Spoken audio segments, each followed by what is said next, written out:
They say there was a primordial explosion, an enormous bang millions of years ago, billions of years ago, which flung all the galaxies into space. Well, let's take that just for the sake of argument and say that was the way it happened. It's like you took a bottle of ink and you threw it at a wall. Smash, and all that ink spreads. And in the middle, it's dense, isn't it?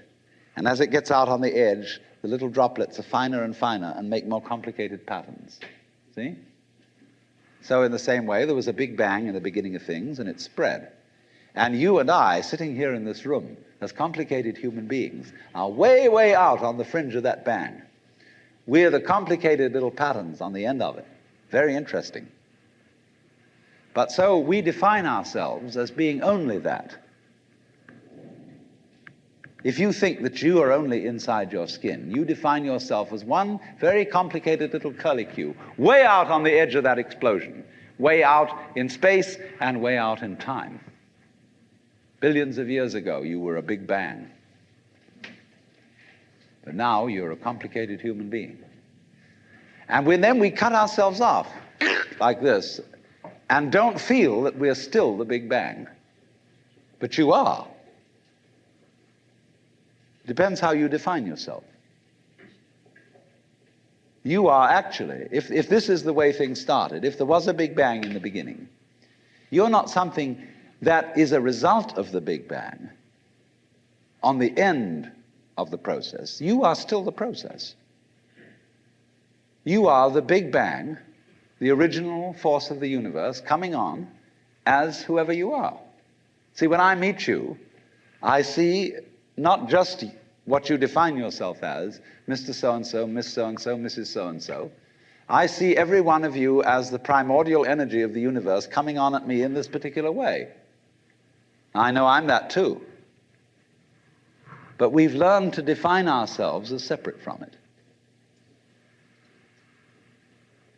And so what I would call a kind of a basic problem we've got to go through first is to understand that there are no such things as things. That is to say, separate things or separate events.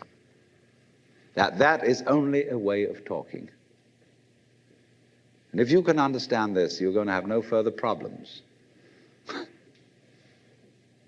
I once asked a group of high school children, what do you mean by a thing? And first of all, they gave me all sorts of synonyms. They said it's an object, which is simply another word for a thing. It doesn't tell you anything about what you mean by a thing. And finally, a very smart girl from Italy who was in the group said a thing is a noun. And she was quite right. A noun isn't a part of nature, it's a part of speech. There are no nouns in the physical world. There are no separate things in the physical world either. See, the physical world is wiggly.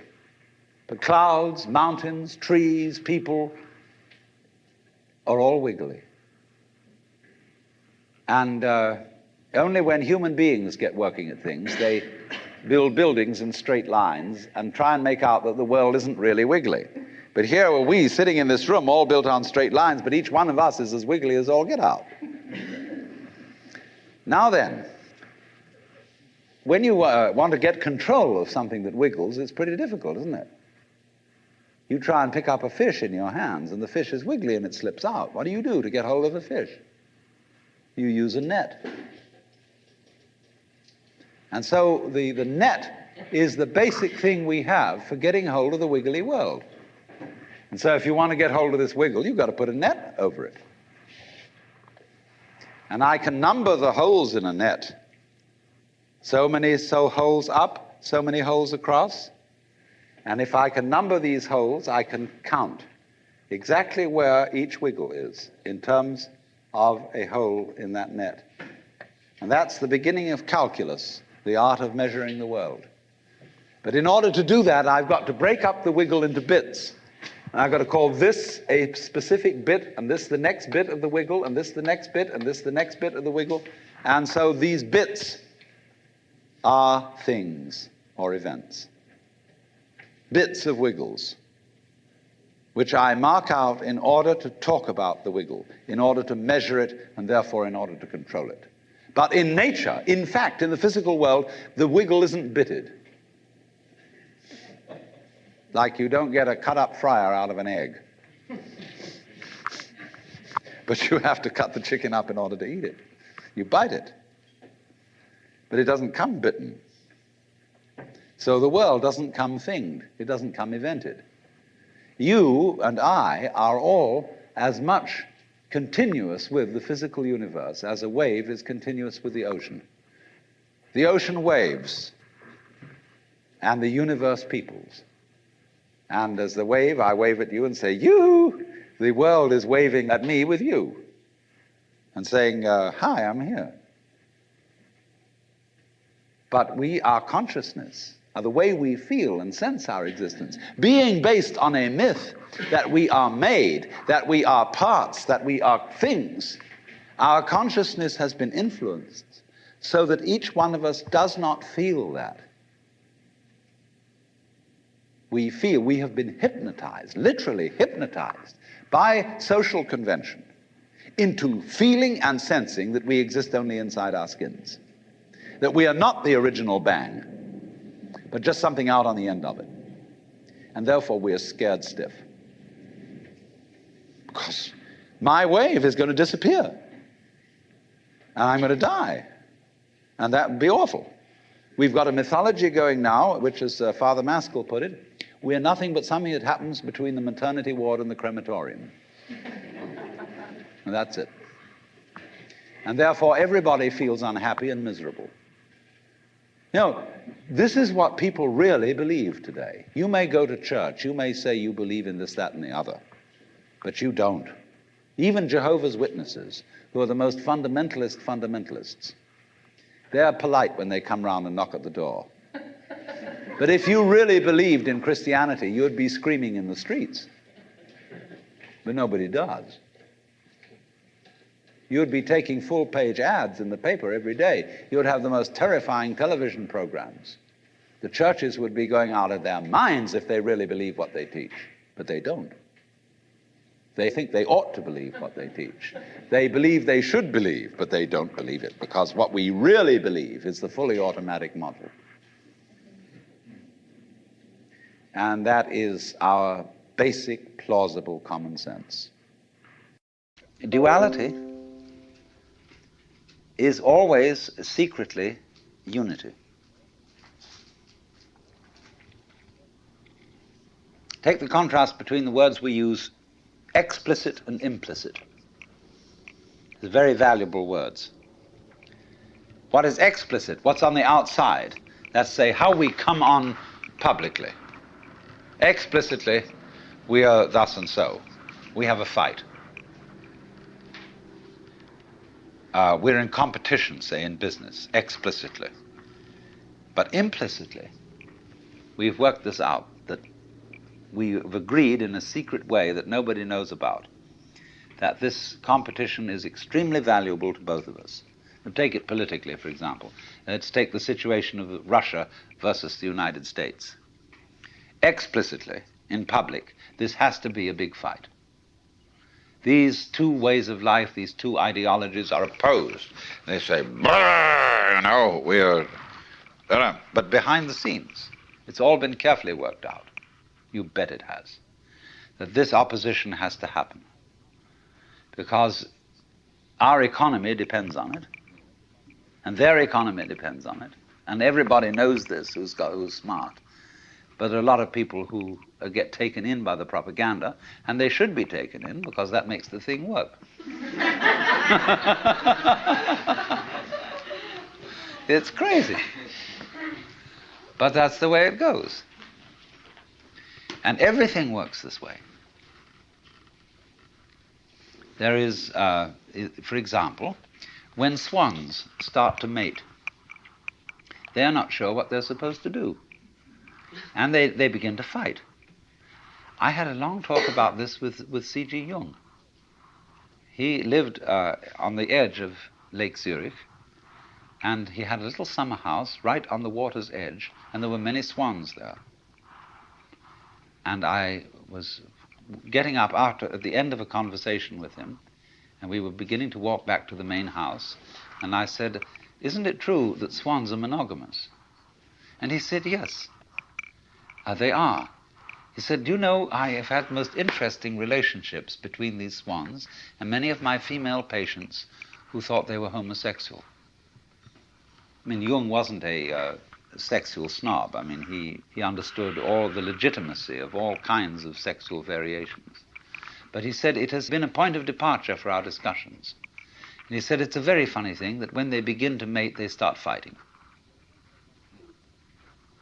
And they don't know what it's all about, and then suddenly the fight turns into lovemaking. So that's what I mean. Underneath opposition, there is love. Underneath duality, there's unity. That Tweedledum and Tweedledee agreed to have a battle. So, you see, here's that weaving principle. The things hold together by over, under, over, under, over, under, over.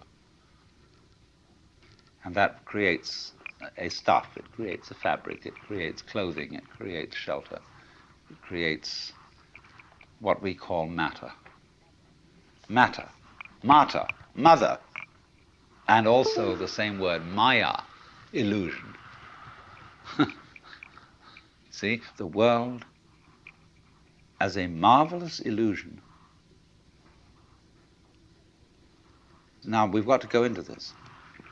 Look at another form of the thing. You can play it not only by two as one, but you can play it by three as one. You know the trademark for Ballantine's Ale, which is 3 interlocked rings. Now, the way these rings are interlocked is such that they are joined only if the 3 of them are present. If you take one away, the other 2 fall apart. This is a very interesting phenomenon, but it can be created physically with steel rings. Their cohesion depends on all 3 of them being present.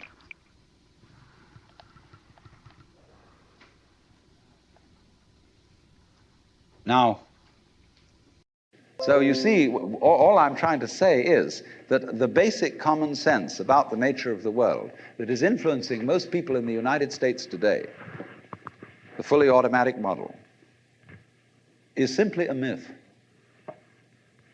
If you want to say that the idea of God the Father with his white beard on the golden throne is a myth, in the bad sense of the word myth, so is this other one. It's just as phony and has just as little to support it as being the true state of affairs. Why? And let's get this clear. If there is any such thing at all as intelligence and love and beauty, well, you found it in other people. In other words, it exists in us as human beings. And as I said, if it is there in us, it is symptomatic of the scheme of things. We are as symptomatic of the scheme of things as the apples are symptomatic of the apple tree or the rose of the rose bush.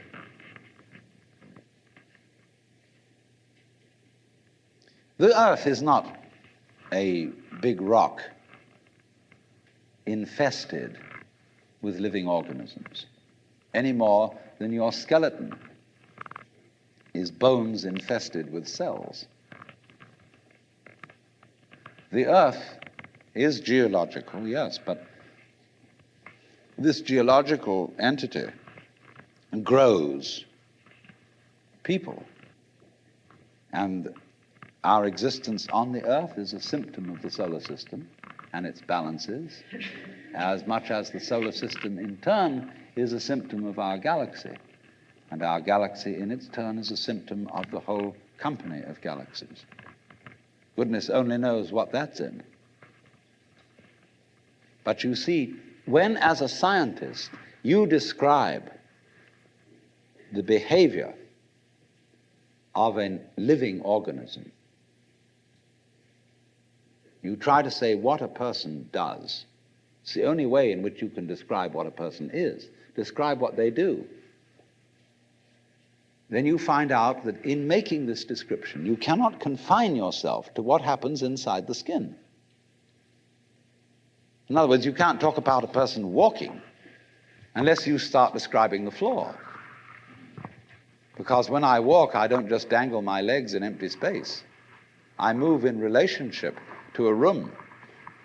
And so in order to describe what I'm doing when I'm walking, I have to describe the room. I have to describe the territory. So in describing my talking at the moment, I can't describe this just as a thing in itself because I'm talking to you. And so what I'm doing at the moment is not completely described unless your being here is described also. So if that is necessary, if in other words, in order to describe my behavior, I have to describe your behavior and the behavior of the environment, it means that we've really got one system of behavior. That what I am involves what you are. I don't know who I am unless I know who you are. And you don't know who you are unless you know who I am. There was a wise rabbi once said, if I am I because you are you, and you are you because I am I, then I am not I and you are not you. In other words, we are not separate. We define each other. We're all backs and fronts to each other. You know, you can't, for example, have two sticks. You lean two sticks against each other and they stand up because they support each other. Take one away and the other falls. They interdepend. And so in exactly that way, we and our environment and all of us and each other are interdependent systems. We know who we are in terms of other people. We all lock together. And this is, again and again, the serious scientific description of how things happen. And any good scientist knows, therefore, that what you call the external world is as much you as your own body. Your skin doesn't separate you from the world. It's a bridge through which the external world flows into you, and you flow into it. Just, for example, as a whirlpool in water, you could say, because you have a skin, you have a definite shape, you have a definite form.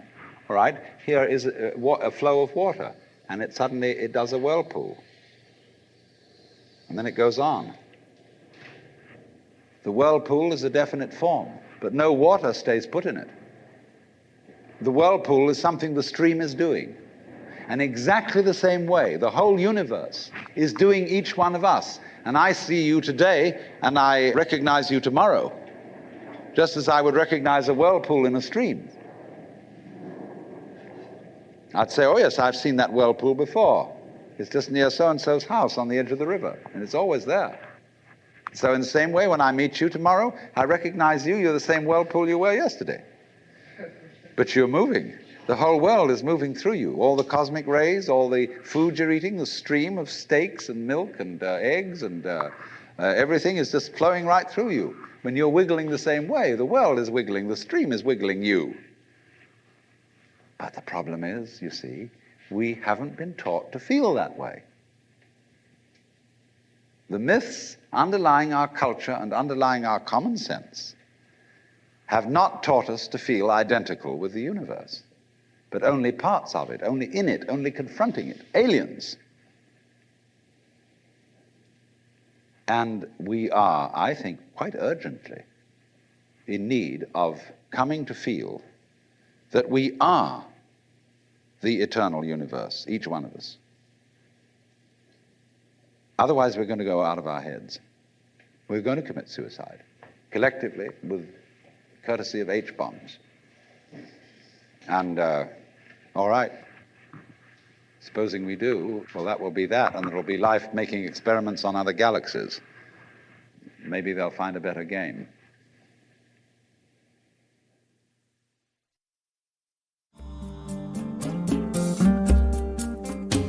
Out of Your Mind now continues with the next lecture from the Nature of Consciousness lecture series.